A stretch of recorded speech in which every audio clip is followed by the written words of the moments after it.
Vous savez que le silence l'emporte toujours, hein. Quoi qu'on dise,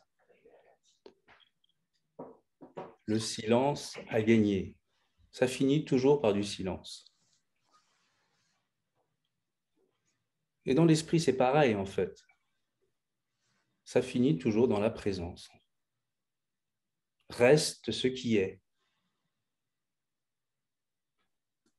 Reste ce qui est.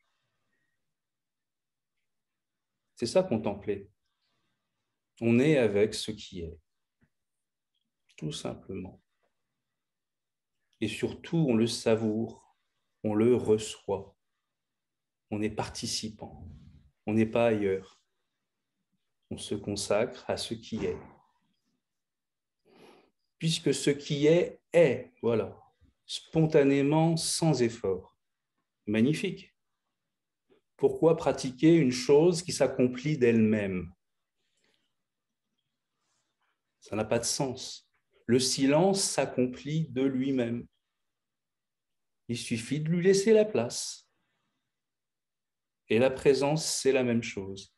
Vous lui laissez la place, elle est là.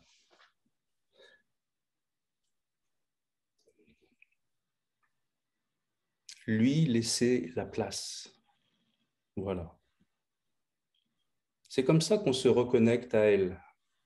On est avec. On a le sentiment de lui appartenir. Un exemple que j'ai déjà donné plusieurs fois, c'est celui de s'appuyer sur l'eau pour faire la planche. Il suffit de s'appuyer et de s'abandonner. On s'abandonne à l'eau. Et ô magie, l'eau nous porte. Sans qu'on ait besoin de faire le moindre effort. Elle nous porte. C'est délicieux. Délicieux. Quelle joie d'être porté. Alors c'est la même chose pour la contemplation. On se laisse porter par la présence. On s'abandonne à elle. Voilà l'abandon. On s'en remet à cette présence. Curieusement, elle nous porte. Qu'est-ce que c'est délicieux, sans qu'on ait besoin de faire le moindre effort. Vous comprenez pourquoi la contemplation n'est pas une pratique, c'est goûter le résultat en fait. Et on se réjouit après. On est satisfait d'être porté par la vie. Ah, on ne le voyait pas juste avant. On faisait des efforts pour vivre. Alors que là, l'effort, il est évacué. Et on vit parfaitement. Et on n'est pas inconscient. Et on n'est pas irresponsable. Vous comprenez? C'est pas on s'abandonne en fermant les yeux, en se mettant dans une tour d'ivoire. On s'abandonne parce que ça est. Et que l'être-té, c'est la base de cette vie. D'abord, on est. D'abord est le je suis. Et par-dessus, à partir du je suis, commencent à se déployer les faire. Ah, on peut agir. Mais l'action n'enlève pas l'être. D'abord, nous sommes toujours. On est d'accord? Voilà. Par contre, parce qu'on fait, on oublie qu'on est d'abord. On oublie l'être-té première, initiale. C'est ça l'illusion, c'est qu'on a oublié l'être-té initial. Et on ne retient que nos faire. Alors on veut faire, défaire, refaire, mais l'être-té n'est pas de l'ordre du faire, vous comprenez? Loin de là. Elle est parfaitement être-té déjà. C'est comme le silence. On peut moduler les sons qu'on produit dans le silence, les changer. Le silence est le silence. Il s'en fiche. Il est le silence. Il n'a pas besoin qu'on améliore les sons.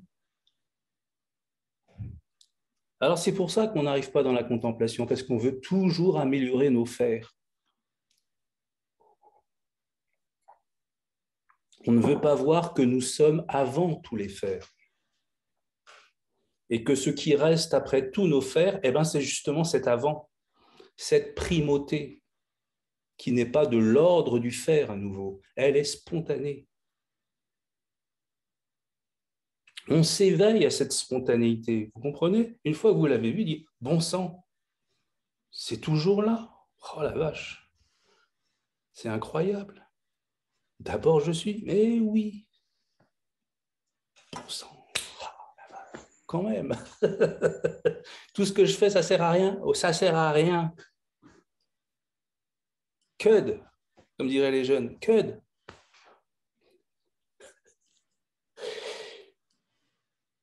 C'est pour ça que c'est important.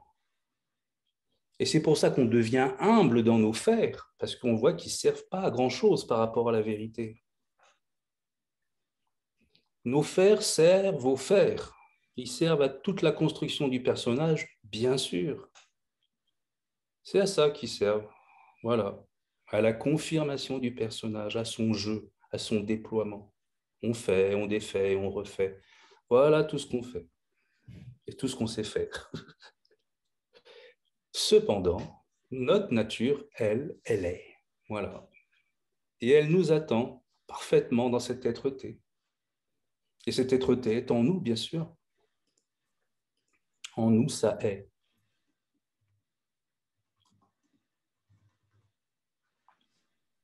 Ça est. Voilà. Simplement.